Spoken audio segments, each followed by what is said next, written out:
Hello and welcome to another episode of Leaders of Transformation. Today's guest is going to talk to us about leadership and really actually expanding what leadership is, the new era of leadership. And I'm just really excited to share with you Shannon Graham. Actually found him on Facebook, saw him share about his new book coming out. This was a couple of months ago, and having read a little bit about it, I said, absolutely need to have him on the Leaders of Transformation. So Shannon, welcome. We're excited to have you here today. Thank you, Nicole. I'm excited to be here. Awesome. And we have a mutual friend, Jocelyn Duffy. And many of you know that I've talked about Jocelyn. She is amazing. She actually helped write the book. So she did, yeah. There you go. Yeah. So let me give our listeners a little bit of a background on you and brag on you a little bit. For over 15 years, Shannon Graham has helped leaders change the world by doing the impossible. Of course, that's what this show is all about, is how do we transform the world? He truly believes that through the synergy of transformational coaching and collaboration, that we can usher in an age of unprecedented peace and prosperity. I so agree. I think we're actually much closer to the tipping point than we even realize. His first book, The Revolution of Self, is focused on helping individuals find and fulfill their potential and purpose. His latest book, Expand, focuses on what he describes as the new era of leadership. And at the end of the day, his passion is really seeing people thrive in their utmost. And so we're really excited to have him here, and we're going to talk about this. So let's dive right in. I know you're a man of action. So let's just dive in and talk about this new era of leadership. What is that? Well, I believe the new era of leadership consists of two parts. Part one is how corporations do leadership. Okay. And I believe that's important because if you look at global employee happiness, it sits at about 12 to 13%. Now, that's pitiful. That's pretty bad, if you ask me. Yeah. And I am a firm believer that an employee can only be as great as their leadership. Yes. And so it's kind of like a student can only be as good as a teacher, a child can only be as good as their parents. I really believe that is true. And of course, there's anomalies and there's kind of far out there data, but for the most part, I really believe that is accurate. And so 12 to 13% is pretty bad. And so if an employee can only be as good as their leadership, then what that directly points to is that the leadership is lacking. And so there's a lot of room for growth there. And I believe on the other side of the coin, there's this other side of leadership that is not talked about hardly at all, which is what I call personal leadership, which is whether you work for a company or not, you are the leader of your own life.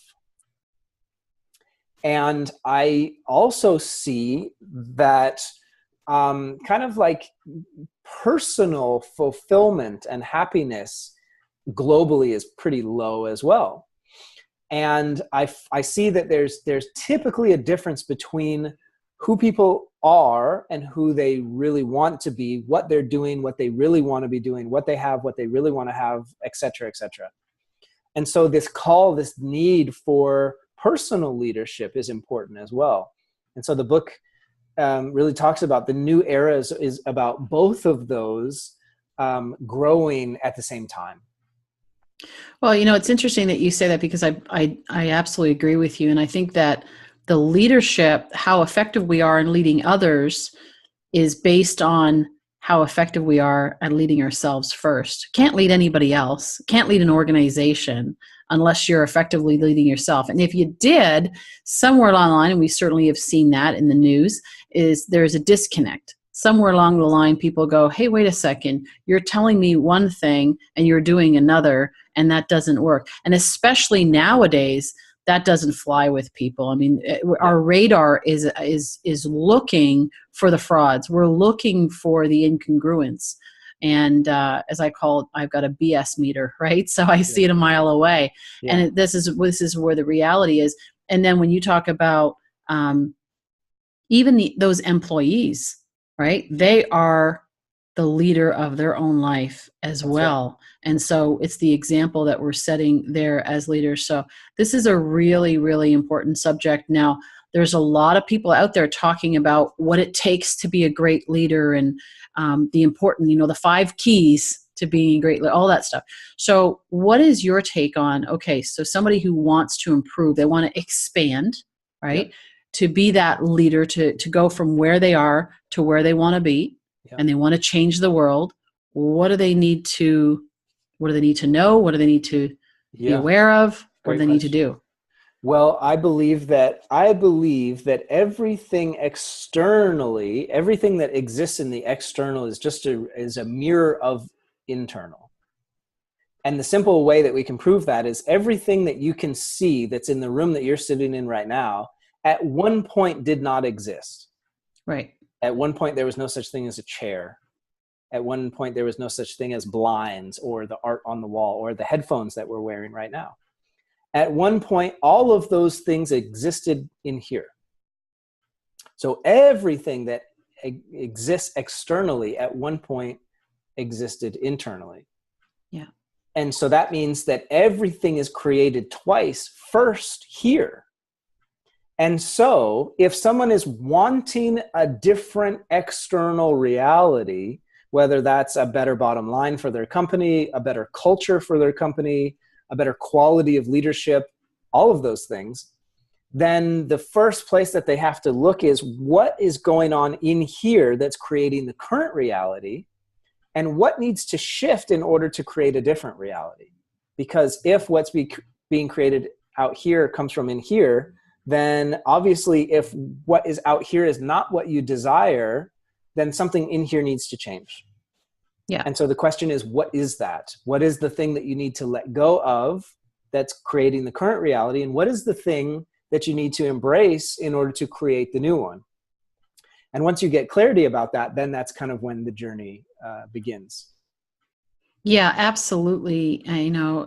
Results, I've always told my clients, like, your results will never exceed your self-concept. What do you believe about yourself? What do you believe about others? What do you believe about the world around you? If you believe it's a scarce place, you believe that your employees, that just want to work as little as possible to keep their jobs. If you believe that it's hard to find good people, how often have we heard that, right? Tough to find good people these days. Yeah. Those millennials, we don't know how to deal with those millennials. All of that, reflects the beliefs, which then of course is going to play out in Creates real the life. box that you live in. Exactly. 100%. Now, so let's say, for example, somebody's listening and they're leading a company, and they're saying, okay, I've got some things that are not working. I don't even know what those things are. I don't even know, because I think a lot of it is, it's about self-awareness. Mm-hmm. We can say, oh, I know what my problem is. My problem is this.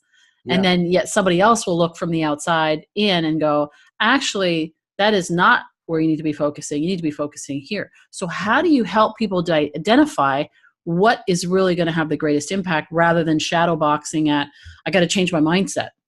Yeah, well, I think that there's really 2 pieces to that. The first is, I believe a lot of perspective can be gained by us just opening our mind and being open to, hey, maybe I haven't been doing things in the best way. Maybe there's a different way. Just that awareness, that self-awareness alone can be the seeds of some really excellent change. However, as one of my coaches likes to say, you cannot outrun your blind spots. And so a leader who's really wanting to expand not only must be open to their own awareness, but also to bringing someone else in that has perspective, that can say, hey, here's something over here that maybe you're not paying attention to. So it's really a dance between the 2. So self-awareness, having that outside perspective. Mm-hmm. What do you see when you work with CEOs? What are some of the most common challenges that they have, the blind spots that they have, that maybe if you were to actually shed some light on it, there might be some of the listeners who might go, oh yeah, I hadn't thought of that one. Mm-hmm. A lot of the limitations that they experience, they disassociate from. So for example, the company isn't where it needs to be because the employees aren't doing what they need to do. Okay. Yeah. That's a great example. Yeah. Blaming it on them Correct. versus, yeah. Correct. Okay. So that's a big one. Or, well, this is what we want. This is what I kind of desire or see, but then there's an old pattern of belief of that reality is probably not possible, or getting there in a new way isn't possible. Like, for example, you could hustle and grind your way to the next level, but could you get to the next level in a different way? I like to use the metaphor of a mule or a magician. I like Right? that. A mule Yeah. can carry the load to the next level, but it doesn't, very often what got you here won't get you there. And in the new era, I believe that there is kind of a new way of doing things as well. And so in order to embrace being a magician, we also have to embrace beliefs about what's possible. We also have to embrace concepts about how production and efficiency can be created from a place of magic rather than kind of being a mule, right?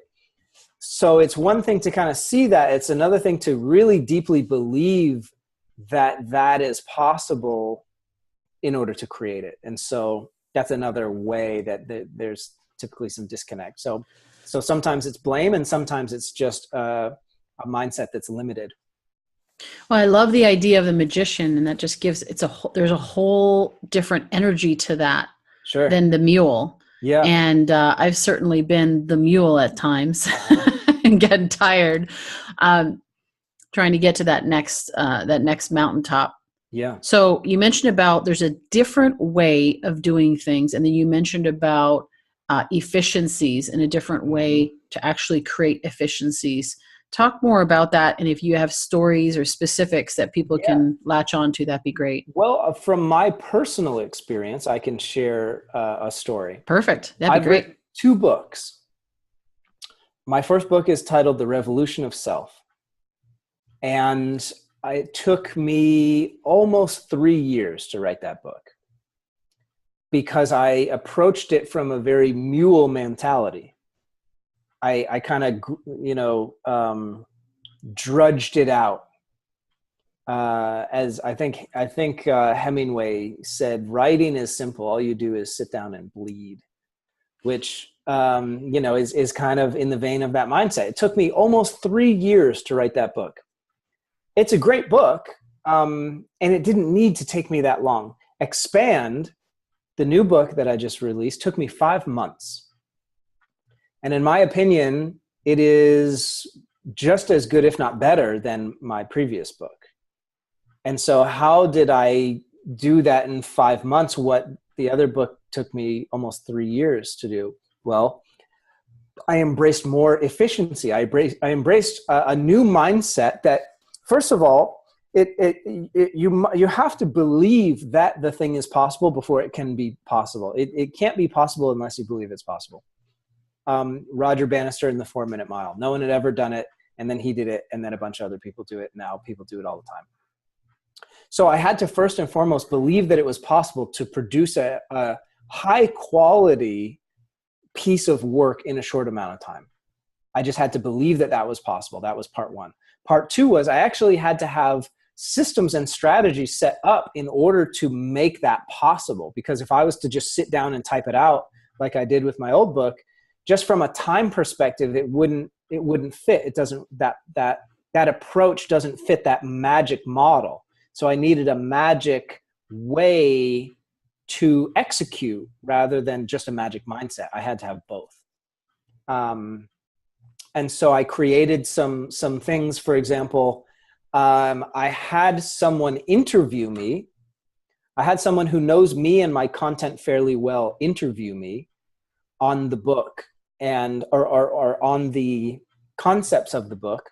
We recorded those interviews, had those interviews transcribed, and then sent that transcription to Jocelyn, and she kind of cleaned it up and put it together, and she understood the kind of the chapters and the sections of the book, and she kind of made it all the puzzle pieces fit. And so that was a very efficient way to get a large body of work that was high quality done in a short amount of time. That is an example of being a magician rather than just kind of drudging it out over 3 years. You know, that's actually really great because you just distinguish there's the mindset and then there's the actual execution and the systems around it. Mm-hmm. And if we translate that, let's say for a CEO who's listening, and or small business, large business, whatever, but they run the company and they have a mindset which then limits the size of the box. Yep. Because if they don't believe it's possible, it's not going to happen. That's right? It's not going to get to that point of expansion. And then there's okay, so I can believe it, but then this other piece, which is so important, which is how do we execute differently? Because I know a lot of times, with the personal development world having exploded over the last number of, decades, people are just like, okay, it's all mindset. Yeah, we're going to go at it. We're going to believe, we're going to focus in, and we're going to have intention and all these things. Yep. But it has to translate. And that's where I'm the practical person going, okay, how is that living out in your day-to-day actions? Sure. And it's great what you said there. I love that because it's both pieces. You can't be a magician, have a magician mindset, and have a mule execution. Correct. They don't work. And maybe that's where a lot of the frustrations then come from, is because it's like, well, I have the mindset, but I'm not getting the results. That's right. 100%. If you apply a magician mindset to mule techniques, you ultimately get mule results. Yeah. Because you can't not. All I had to do was study the highest achieving people in the world. For example, like Navy SEALs. Navy SEALs are a great example because their mindset is razor sharp, but their technique, their actual skill level is very high at the same time. You take a team like the All Blacks, the rugby team of New Zealand, which is the most winning team of all time of all sport. Take a second to let that sink in. The most winning team of all time of all sport. So obviously they have some mindset going on, and they obviously have some strategy for that, right? Mm-hmm. They don't just show up to the field and intend that they're going to win and just hope that that's enough. And they just take the training season off and just know that we got the right intention, guys. Like, it's not enough. They show up. They actually do what's called overtraining. They train so hard during the training season that it's harder than anything they'll ever experience out on the field. So when they get out onto the field, anything that they can be put up against is nothing compared to what they trained up against. Yeah. And so they must go together. Now, that means, here's some of the challenge with that. That means that sometimes you must entirely let go of structures or efficiencies or processes or people or fill in the blank that have been in the mule category. And that's tough because there's pride and there's ego and there's some level of results that's created. So to completely just let that go and move on to something else can be challenging for a lot of different reasons, and yet necessary. And so not only is it about having the right strategy, but it's also about letting go of the previous one, because two items cannot occupy the same space at the same time. And so it'd be like, hey, the new strategy is actually to run forward. And you're like, oh, great, but I have a habit of running backwards. So let me do that and this. Well, then you'll just do this, right? So that letting go phase is critical. Now, letting go, it sounds easy. It's hard. It's harder to do sometimes in practice. Sure. It's like, what is the difference between letting go and giving up? You know what I mean? Like, there's that fine line. People go, okay, I just need to let go of just let it release it. Yep. But it's a different energy than giving up on something. Yeah. Well, I think the fundamental difference is letting go doesn't mean that you stop. You still have a goal. You still have a vision. You're actually just doing what's most, I like to call it the highest probability of deep impact. That is a phrase, that's a formula that I use all the time. So, for example, if we went to the grocery store and we were going to have a party and we're running a little late and we walk through the door of the grocery store, you have two options. You can grab the little handle what thing? Basket, thank you. Or the cart. And let's say we run through the door and we're not thinking about it, or just on a weekly basis, we don't need a lot of food, so we're used to grabbing the basket. Either way, we grab the basket, but we're having a party.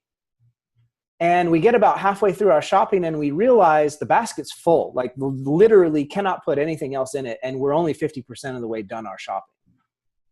At that point, in order to successfully complete the mission, you gotta be like, okay, this obviously isn't going to work to get me where I need to go. I have two options. I can just abandon the whole thing and be like, well, this isn't going to work. Or you can just take responsibility for the ultimate outcome that you desire and go, oh, I'll just go get a cart. So sometimes that letting go process is simply a necessary step in the expansion process. So if you see it as that, then it's not giving up. If you see it as I'm losing a part of myself, then it can absolutely feel like giving up. It's not losing a part of yourself. It's expanding on the best part of yourself that wants to come out and play. Yeah. And this happens a lot with, like you mentioned about letting go of certain things. That might be people. Yeah. That might be teams. That might be divisions of companies that you got to let go of. Yep. And so, it's there's a lot of dynamics there. Now, so you go into so tell us more about what you do. You go into companies and you're working with the CEOs. Unpack that a little bit more for us so we kind of get a visual of what you're actually doing. Well, so the kind of the fundamental idea is that the people that I work with typically want to do things that have never been done before. They want to dent the universe in some way that no one's ever done it. For example, one of the people that I worked with wanted to create an online platform to end video game addiction. The World Health Organization just classified addiction to video games as a drug. So now, as far as the World Health Organization is concerned, you can be addicted to nicotine and crack cocaine and video games. They're in the same category. Fascinating. And so this was the first online platform globally for people to be able to participate in ending video game addiction. So that's at the time that was impossible. That had never been done before. There was another guy that I worked with who wanted to raise the GDP of the country that he lived in by raising the GDC, which is gross domestic confidence. You grow the confidence of the people in that country, and by default, by side effect, the GDP goes up. That had never been thought of before. That had never been done. Well, we did that too. And so that's an example. I believe that when you endeavor to do the impossible, you can change the world in a really big way, because your impact from doing the impossible is multidimensional. What I mean by that is, when that impact in the world gets created, the ROI, as I like to say, the ripple of impact, has multiple dimensions. So if it's never been done before, if there never had existed a platform for ending video game addiction and we created one, and now to this, as of currently, I believe 2,000 new people a month utilize this service. That's pretty cool. That's amazing. Yeah. The founder of this company gets emails almost every day from kids all around the world who said, I was going to kill myself and I decided not to. I had never had a girlfriend before, and I got a part of your community and I got some confidence, and now I have a girlfriend. I had never had friends outside my online gaming community. Now I actually have real friends and I hang out with them. Things like that. That's pretty cool. So that's a big impact by itself, but then you have the impact that the founder created in his mind of like, wow, we just did something that's never been done before. What's next? What's beyond this that we can do? And then you have the onlookers. That's maybe more powerful than anything. You have the onlookers who look onto that and go, I've kind of been holding on to this thing that I think is impossible, and this guy just did something that I also thought was impossible, and he did it. maybe I can do the thing that I think is impossible. Just like Roger Bannister, he broke the 4-minute mile. And then the other guys were like, wait a minute, I think I could do it. And then I think within 3 months, like 4 people did it. Within a year, 12 people. And then like now high school kids do it for fun. So it's multidimensional because of the immediate impact that it has on the world, which is big. When you do something that's never been done before, it's usually pretty big. The impact it has on the founder of like what's next. And then the onlooker effect, the Bannister effect, as I like to call it, of like more people see a new model for what's possible and go, wow, you know, I thought this was possible and this person just did this. And if I'm really honest, I'm not that dissimilar to this person. I believe I can do my impossible. Then they go do their impossible and it becomes this ripple effect. Yeah. ROI. And so that's the importance. That's the benefit of doing the impossible. And that's what my work is focused on. That is fantastic. And I just picture, I love the ripple effect concept, the processional effect that we create. And I always say, you know, let's make some waves. Like, let's do that. And that's what you're doing. And as leaders of transformation, it's amazing because a lot of times people think, well, and I've had people on this show that don't necessarily see themselves as a leader of transformation. They didn't set out to be a leader of transformation, but they set out to do something that hadn't been done before in their community or in the world. And then from there realize, wow, you know, and so now that there are other people that are actually following that example. So this right now, maybe even just talk about that, you know, right now where we are in the world with all the things that are going on and the uncertainty and there's a flux, right? We're in flux right now. Mm-hmm. How important this is, what you're talking about, how important it is right now, how timely it is right now, because we're kind of, like I said, said in the beginning, I feel like we're closer to that tipping point. That's why I'm passionate about getting the leaders of transformation together and empowering them, because I think we're closer to this tipping point than we realize. And if we can actually take the silos that are out there and all the people that think they're actually the only one or their community is the only ones doing it, realizing how many people, then that ripple effect increases because they're now seeing all the people that are doing it, and the belief exponentially increases from there. That's right. That's right. Well, the bottom line is this. I believe that technology has disconnected us more than it has connected us ultimately. I agree. Yeah. And more and more people, as technology exponentially expands, more and more people will get their hands on technology, which in many ways will be a good thing. I saw a video just recently of a child in Africa who lost his arm to a landmine and watched a YouTube video on how to build a robotic arm. And just from pieces and parts that he scrapped together from his little village in Africa, he was able to build a fully functional robotic arm. Wow. Amazing. So technology is cool in some ways, and yet it has created a lot of disconnection. Social media is certainly a culprit for that.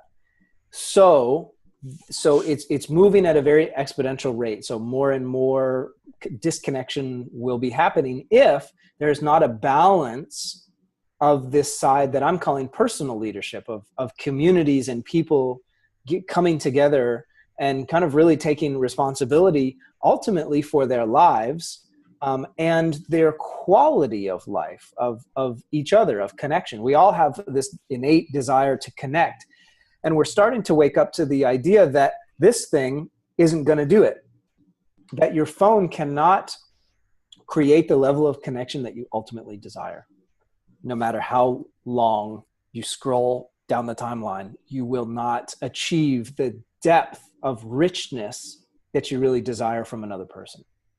And we're starting to wake up to that. That's why, this year, I believe at Burning Man, there will be something like 75 or so thousand people from all over the world who who purposely choose to be in a desert with no food or water with like crazy dust storms for a week and pay at least $5,000 to have that experience, it's because they want to connect. People want to connect more than ever.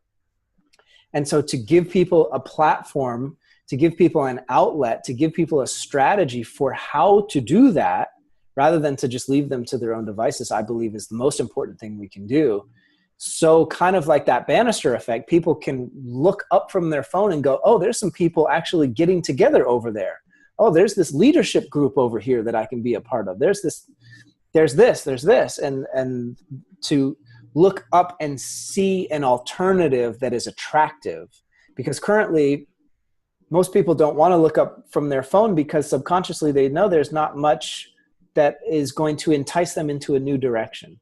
And so just as much as technology is taking off, we must be the force to balance out the other side, because we're already experiencing an imbalance. And so there has to be this balancing out where the technology can be utilized at a high level, but it doesn't replace what we are fundamentally bringing and giving to each other. Now, do you recommend that needs to be in person? I know some people say, oh, you can do it online and connect. To me, I find that there's more and more people, especially certainly in the last 6 months, that have been saying to me, I want to get together in person. Totally. Yeah. Think of it like this. If let's just say someone decided that they wanted to do some online dating. How long do you think they'd be willing to keep that relationship purely digital? Yeah, it depends on how connected they are to the person. Yeah. But my guess is at some point they would want to transition that from virtual to real life. Yes. 100%. And so dating is just a metaphor. The Burning Man example is kind of in the vein of this. Why would people travel from literally all over the world to be in a desert with no food or water where there's like crazy temperatures and dust storms? Like, why would you purposely, intentionally do that if there wasn't a good reason for it? And yeah, people can say it's about the spiritual experience or it's about the music, and it's absolutely about all those things. I believe, because I've really studied it and talked to a lot of people that have been to it, at the end of the day, the currency of Burning Man is hugs. And so that tells us something. It tells us that people are willing to travel long and far just to be together. In my work with my clients, every single one of them at some point works with me in person, regardless of where they live. I've had people come from as far as New Zealand to come here to work with me multiple times a year. That's a lot to ask of someone. And yet they've been happily willing to do it because of the richness that comes from those moments that you couldn't get from a virtual experience like this. Yeah. Now, with that, there's also a lot of speakers and there's a lot of events. It's I know a lot of people who have had struggles with filling events, even though people want to go. But what is the essence that maybe some speakers, authors, coaches out there looking at doing workshops and, that could help them to bridge that gap, you know what I mean? From people want to be in rooms and connect with people physically. And, like you said, it's the currency of those hugs. And yet they're selective with the time that they're going to spend and who they're going to spend it with. That's right. So you essentially just answered the question. I have a tendency to do that sometimes. People will only show up to something that is absolutely worth it for them, especially if it's in person. And so as an organizer of something like an event or a conference or whatever you would want to bring people in real life to, in my mind, there's three pieces to that puzzle. The first is to be crystal clear on who you want to invite, right? Burning Man is absolutely for some people, and there are some people who will absolutely never go. They have no interest. They don't even want to talk about it. End of story. Well, it's good to know that. It's good to know who it's for and who it's not for.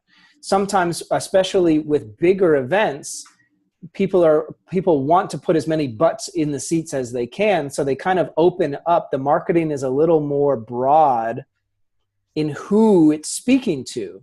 And if you're speaking to everyone, you're kind of speaking to no one, which is typically why people get not a very great response with that kind of thing. In my opinion, the other piece of the puzzle is not only do people want to be together, but they crave intimacy. And you can have a beautiful experience with a lot of people. Like you could go to a rock concert with 10,000 people and it's all your favorite band and you all have an amazing experience. That's one thing. But it's another thing to have 10 people in a room and to absolutely go to a depth of intimacy that you could not achieve any other way. And so sometimes I've worked with some people in the past that have kind of tried to do the big event thing and it didn't work so well. And I've encouraged them to try something that was more small and intimate and charge significantly higher fees for the entry cost for the ticket. So rather than like a couple $100, maybe it's a couple $1,000. So now you're essentially hitting the same revenue goals, if not more, with less people. And you're creating a higher probability of deep impact because of the intimacy that gets created. And so that has been a very effective solution for not only myself, but some other people as well.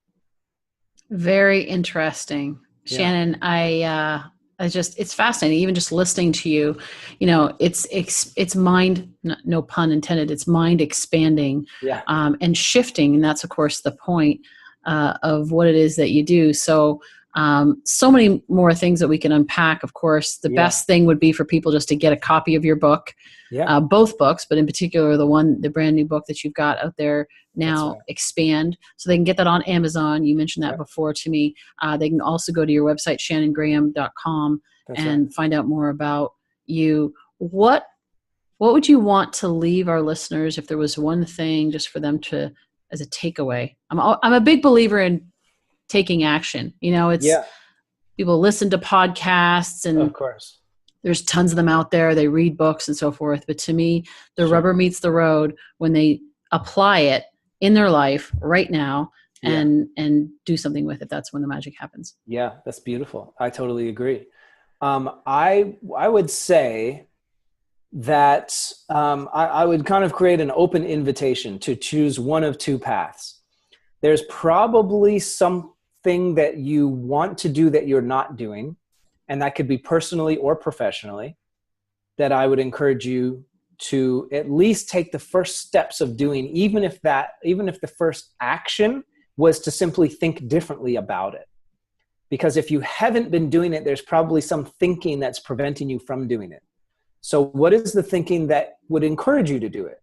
What is the thinking that would really inspire you to believe that it was possible rather than impossible? So that can be true for something that you want to do personally or professionally. It can be true for who you want to be. By and large, there tends to be a big separation between who people are and who they really want to be. Most people want to be more radically self-expressed. Most people want to be more bold. More people want to experience love at a deeper level, higher level, courageous level, confidence. It goes on and on. And then how they actually show up of who they're being is less than that. So somewhere in there, I would encourage whoever's listening to ask yourself either, who is it that I've been wanting to be that I haven't, or what is it that I've been wanting to do that I haven't been? And how can I at least begin to think differently about it so that it can become possible? And even just to open your mind to those thoughts will begin to shift things. That is the most immediate, actionable, practical thing that we could have people do on this call. Fantastic. Thank you so very much. I love what you said there. It's like so that it can be seen as possible. Yeah. and then it starts from there. That is awesome. Shannon, thank you so very much. Yes, thank you. I look forward to meeting you in person, giving Yeah. you a big hug, and hanging out together and spending a lot more time and just exploring this idea of how do we expand people and how do we create that ripple of impact. I'm going to borrow that one. Yeah, please. And I'll, definitely give credit to you for that one, though. I love that ripple of impact, the Yeah. ROI. Yeah. And thank you so very much for being here today. And for our listeners, you know what? Take action. We've given you, Shannon has given you some brilliant insights and even encourage you as to what the first next step would be for you. And so I encourage you to take action today and go to his website, shannongraham.com, get a copy of his book.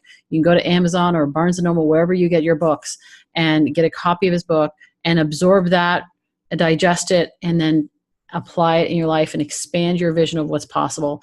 And the impact that you can have in the world is greater than you currently believe. I really do believe that every single person has a unique gift, a unique talent. And if you're listening to this, if you're watching this, if you're walking this planet, you have a purpose and a reason to be here.